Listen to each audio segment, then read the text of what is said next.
David, for chief executives that are watching or wannabe chief execs that are watching, do you have any specific advice for how you can help a C-level suite executive be better at their job with the amount of priorities and multitasking, multifunctional approach that they need to take in their position? Interestingly, a lot of chief executives intuit a lot of these best practices and have them embedded already.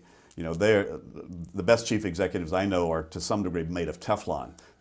Nothing sticks. It comes in, they've quickly learned to make good decisions about what needs to happen and then how to offload the results of that thinking to trusted people and systems, which is basically a core GTD kind of best practice. So a lot of them got there because they intuited that best practice. A lot of them are highly frustrated because people around them don't. And so how do they then trust that the things that they offload are being handled and managed, that those people are looking at the right things they need to look at the right time?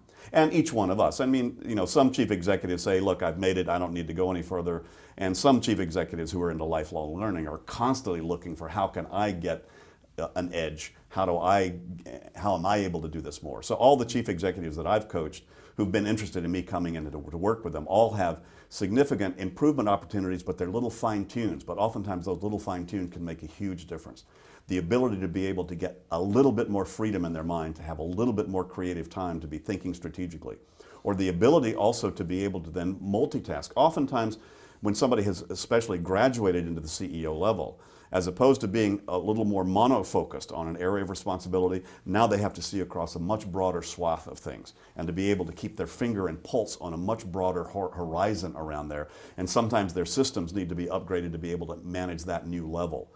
Obviously, much of what happens and how their actions move forward are in interactions with other people. So how do they manage the agenda? How do they capture those agendas and make sure they get it on the plate so the next time they talk to their EVP of marketing or the next time they talk to the corporate counsel, what are all the things that I need to make sure that I go over with them? So even no matter how well they've delegated, and of course many of them have delegated extremely well, they still got their own 10 acres that they have to manage, that things are generated from within that, things come over that transom and land within that. They still have to then understand and rigorously apply that executive thinking process. What is it? What's the next step on this? What needs to happen to move this forward? Where does this go?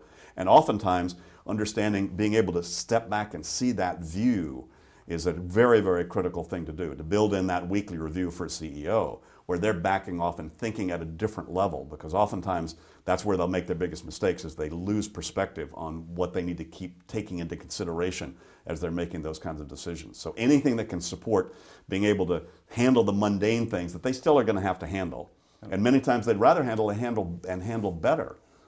Interestingly, some CEOs I've coached, once I show them, like, you're going to find it very useful to have an at-hand paper-based filing system that's very easy to use, so they can keep confidential stuff or creative things that they want to keep right at hand and know how to manage that kind of paper.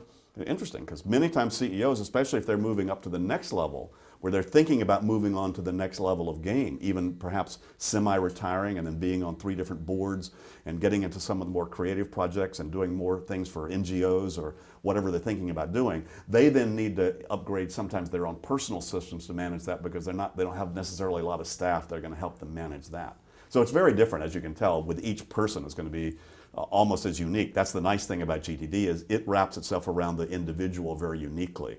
So it doesn't restrain or constrain you. You're really saying, where are you going and what are the little efficiencies you can build into your systematic thinking process, as well as your system, out here. How are you working with the computer, and how are you keeping track of projects and the bigger bullets, and how are you being reminded of what you need to when?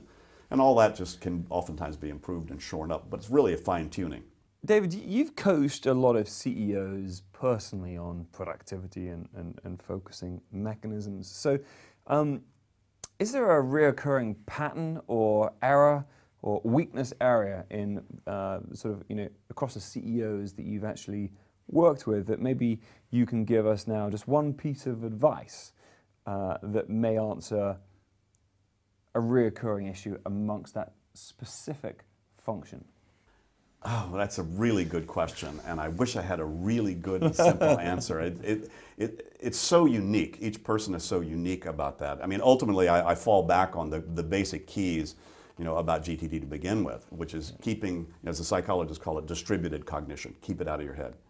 And the ability, I think, to have creative time for yourself. I think that's the biggest thing, not just CEOs, but most senior executives I'm dealing with, to be able to get the bandwidth to think at a different level and to be able to build that in so that they have an off, and so, they build in off sites and they build in, peer group, off sites where they can hang and chat with people, and the breakfast clubs and those kinds of things. Those are extremely valuable.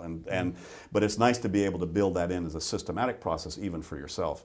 And anything that you can do to be able to get more and better time to be thinking at a different level. And also, probably the biggest issue is how to be able to then transfer that as you train and lead other people.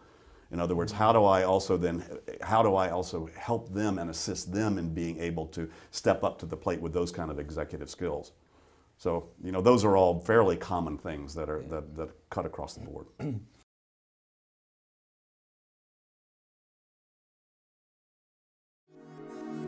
Bevo